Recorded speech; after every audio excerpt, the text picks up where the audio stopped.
Campine et Jacob de Ma, ainsi que Rachel et Léa de Bon. Ainsi, il existe trois aspects, qui sont 4 et 4, car la Campine mâle fait le pendant de l'Attique mâle, tout comme Israël l'Ancien fait le pendant d'Abba, et tout comme Jacob fait le pendant de Zahir-Ampine. De même, la femelle d'Ari-Campine fait le pendant de la femelle d'Attique, tout comme Tebouna fait le pendant de Bina, et tout comme la petite Rachel fait le pendant de la Rachel supérieure. Il se trouve que lorsque nous rassemblons tous les aspects, il en existe 3 du mâle et de la femelle, premièrement Attique et sa femelle dans lesquels sont contenus Ari-Campine et sa femelle, deuxièmement Abba et Ima dans lesquels sont contenus Israël l'Ancien et Tebouna, et troisièmement Zahir-Ampine et Noukba dans lesquels sont contenus Jacob et Rachel. Et lorsque tu les rassembleras d'une autre façon tu auras Ari-Campine et sa femelle pour Daat qui contient Ezed et Gebura et qui arbitre entre Okma et Bina qui sont Attique et sa femelle. De même, Israël l'Ancien et Tebouna correspondent à Tiferet qui arbitre entre Abba et Ima qui sont Ezed et Gebura. Et de la même façon,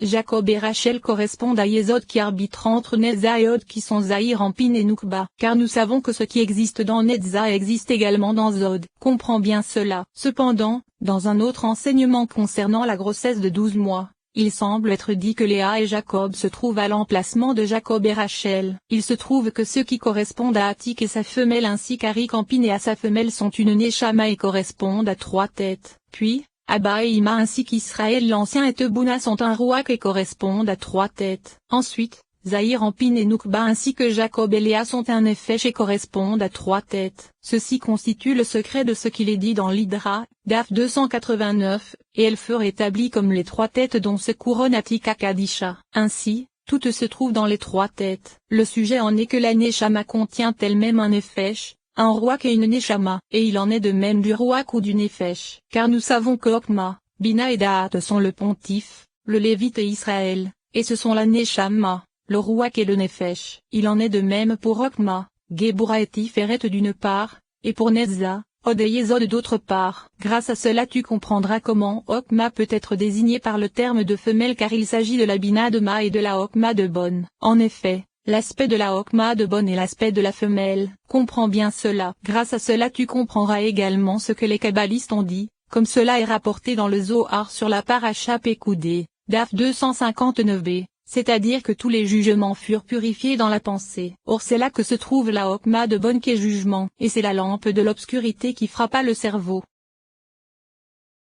Commentaire. Selon le Rav Yeim Vital, il est possible de dire que bien que l'une soit Ma et l'autre bonne, la chose s'inversa car bien que Okma fut de Bon elle devint le mâle, et bien que Bina fut de Ma, elle devint la femelle vis-à-vis de la Okma de Bon. Ceci constitue le sujet de la lampe de l'obscurité qui frappa cette terre, et il fut nécessaire de dire l'inverse car ce choc correspond à l'accouplement et à la descente de la goutte comme nous le savons. Il semble donc que la lampe de l'obscurité devint le mâle puisque c'était Okma. Ceci constitue le secret d'Ima car elle est la couronne de son époux et il est possible que ceci se réfère à la Okma d'Ari-Campine car elle contient la Okma de Ma et la Keter de Bon. Ainsi, la Keter de Bon est la lampe de l'obscurité qui frappa et devint le mâle, et elle frappe ce cerveau qui était la Okma de Ma qui lui était inférieure et donc femelle vis-à-vis d'elle. Il se trouve que ce cerveau caché d'Ari-Campine fut établi comme le mâle, comme cela est indiqué dans l'Hydra.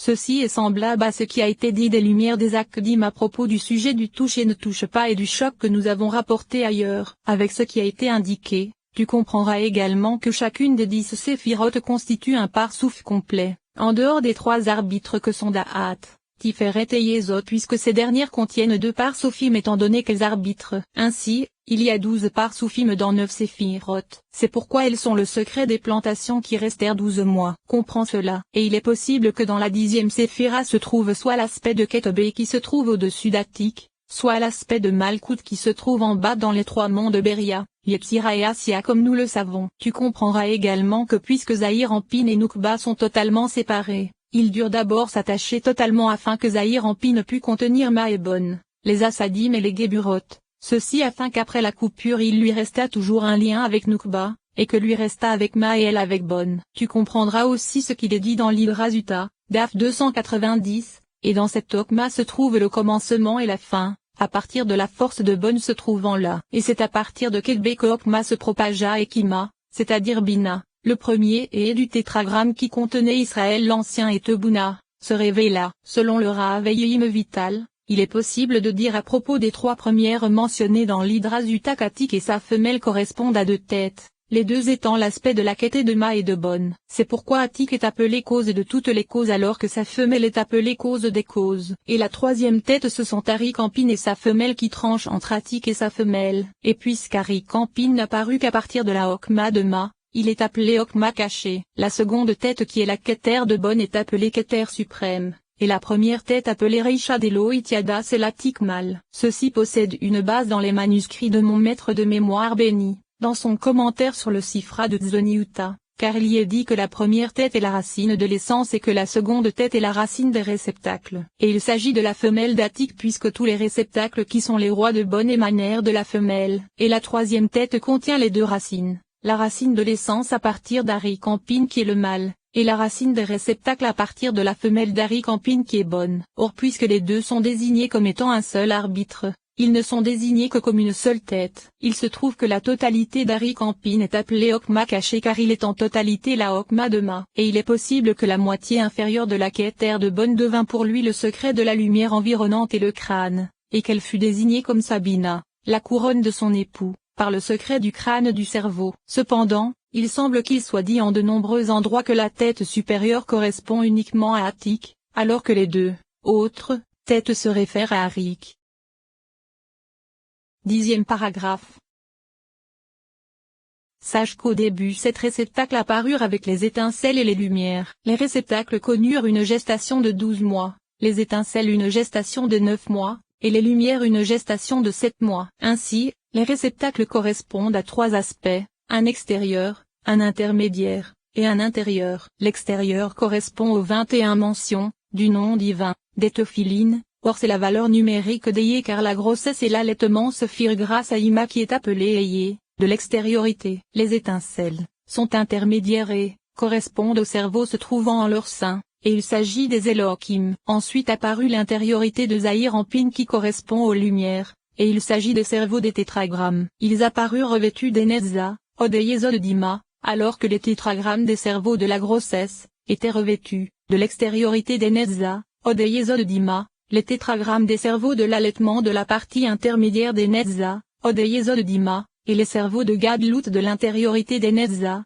Odeyezod d'Ima. Ainsi, les cerveaux d'Elohim qui sont les cerveaux de l'extériorité des trois réceptacles devinrent une membrane vis-à-vis des cerveaux des tétragrammes qui sont plus intérieurs. Ensuite, lors de la seconde grossesse de croissance les trois premières de Zahir Ampine furent ajoutées à l'aspect des réceptacles de l'extériorité de chacune de ces séphirotes. Ainsi, les 10 séphirotes des réceptacles furent achevés sous leurs trois aspects. Et tout ceci fut désigné comme l'extériorité. Mais les trois cerveaux de l'extériorité qui sont les Elohim des trois premières provenant des étincelles furent également ajoutés, ainsi que l'intériorité des trois premières qui sont les cerveaux des tétragrammes et qui se revêtent de l'intériorité des Netza, Odeyezod d'Ima. La règle se dégageant de ceci c'est que l'extériorité correspond à l'aspect des réceptacles de Zahir Ampine avec leurs cerveaux qui sont les Elohim et donc les étincelles, alors que les trois aspects des réceptacles des Netza, Odeyezod d'Ima avec leurs cerveaux des tétragrammes sont les lumières. Ensuite, le Nefesh, le Ruach, la Neshama et la Neshama de la Neshama provenant de l'aspect des 9 tétragrammes se trouvant dans les 9 points comme tu le sais, pénétrèrent et se revêtirent des cerveaux des tétragrammes. Or sache que les cerveaux de Katnout et de la grossesse correspondent aux cerveaux des tétragrammes, des Netza, Odeyezod de Zahir Ampine dans lesquels se trouve le Nefesh car elles étaient alors trois contenus dans trois. Puis, lors de l'allaitement ce furent les cerveaux des tétragrammes de Ez, Gebura et Tiferet qui pénétrèrent, et en eux se trouvait le Ruach qui apparut doté de 6 extrémités. Ensuite, lors de la croissance ce furent les cerveaux de tétragrammes des Okma, Bina et Da'at de Zahir Ampine qui pénétrèrent, et en eux était contenue la Neshama. Sa stature fut alors achevée. Cependant, il faut que tu saches que les cerveaux de Ez, Gebura, Tiferet, Netza, Odeyezod qui correspondent à la grossesse et à l'allaitement se trouvaient chacun à leur emplacement car aucune des 6 extrémités n'est plus grande que sa voisine. Mais en ce qui concerne les cerveaux de la croissance, ils se propagèrent dans la totalité du corps à l'image d'Abba et Ima qui se revêtirent de Zahir Ampine. Ainsi, Okma, Bina et Da'at de Zahir Ampine se propagèrent dans les 6 extrémités elles-mêmes, et il est donc possible qu'il en fût différemment. Ce qu'il est également dit plus haut c'est que lors de la croissance les cerveaux des Elohim furent ajoutés, et à part les tétragrammes il est possible qu'il y ait des Elohim lors de la croissance. Grâce à cela on peut établir ce qu'il est dit plus haut à propos de la généralité de l'Atsilut mais également à propos de trois réceptacles, de leur Neshama et de la lumière environnante, car les réceptacles de Zahir Anpin contiennent les tétragrammes sans point. Cependant, la Neshama se trouve dans le point et ses cerveaux sont les Elohim car ce sont les étincelles qui sont jugement. Ne sois pas surpris du fait que les réceptacles soient les tétragrammes car il existe des Elohim qui sont plus grands que les tétragrammes, comme cela a été indiqué à propos de la Oreim des tétragrammes. Et il est possible que tout comme il existe un avant et un arrière dans les réceptacles, il en existe également dans le Nefesh, le Ruach et la Neshama. C'est ce que nous avons rapporté ailleurs. Cependant, les Elohim des cerveaux descendirent jusqu'à Beria car les trois réceptacles de l'extériorité de Zahir Anpin descendirent, également, avec eux puisqu'il était plus extérieur qu'eux. Or tu sais déjà comment les trois réceptacles descendirent dans Beria, Yetzira et Azia, bien que nous ayons dit ailleurs que les Elohim ne descendirent que jusqu'à Beria car ce sont les cerveaux, alors que les réceptacles descendirent dans Beria, Yetzira et Asia. Il se trouve que toute l'extériorité de Zahir Anpin, avec les cerveaux de Ketnout, descendit dans Beria, Yetzira et Asia, et lui ne resta qu'avec l'intériorité. Et alors, les trois réceptacles de l'extériorité d'Ima restèrent également avec les cerveaux de Gadlut, car tu sais déjà que l'extériorité de ce qui est supérieur devient l'intériorité se trouvant à l'intérieur de l'intériorité de ce qui est inférieur. Ainsi, l'extériorité de ce qui est inférieur doit descendre pour devenir l'intériorité de ce qui se trouve au-dessous. Comprends bien cela. Il se trouve que l'extériorité de Zahir Anpin descendit nécessairement avec les cerveaux des Elohim de l'extériorité dans Beria, Yetzira et Asia. Ceci constitue la raison pour laquelle tu trouveras que les Elohim descendirent de degré en degré. Tu verras également qu'il y eut de nombreux accouplements au bénéfice de Zahir Anpin et Nukba, et qu'ils diminuèrent et grandirent de nombreuses fois. Le sens en est que leur extériorité descendit dans Beria, Yetzira et Asia mais eux-mêmes s'élevèrent dans Ez,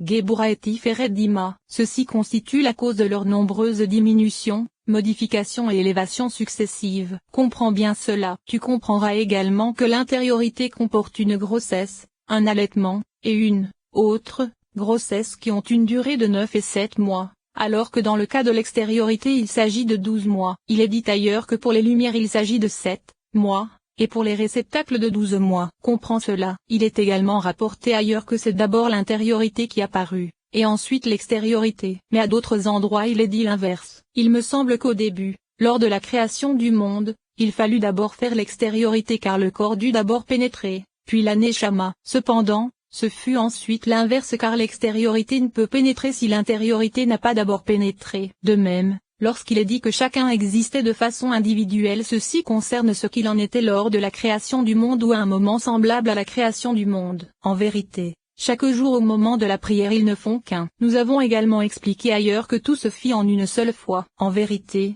vis-à-vis du fait que l'un eut une grossesse de 9 mois et l'autre grossesse de 12 mois. Ils furent séparés. Ou bien il est possible que ce soit l'inverse car lorsqu'il est dit ici que les lumières se trouvaient à l'emplacement de la Yesod de Bina, ceci ne concerne pas le moment de la réparation des réceptacles, mais uniquement le moment l'ayant suivi. Tu comprendras également à propos des étincelles et de la lecture du schéma que les tétragrammes des cerveaux ne sont pas les trois tétragrammes des trois aspects des réceptacles. Tu comprendras aussi ce que nous avons toujours dit, c'est-à-dire que les cerveaux sont l'intériorité des mondes d'où proviennent les Neshamot. Tu comprendras encore que l'extériorité des Elohim et l'intériorité des tétragrammes se réfèrent pour l'une aux étincelles et pour l'autre aux lumières, les deux correspondant à l'aspect des cerveaux et non des réceptacles.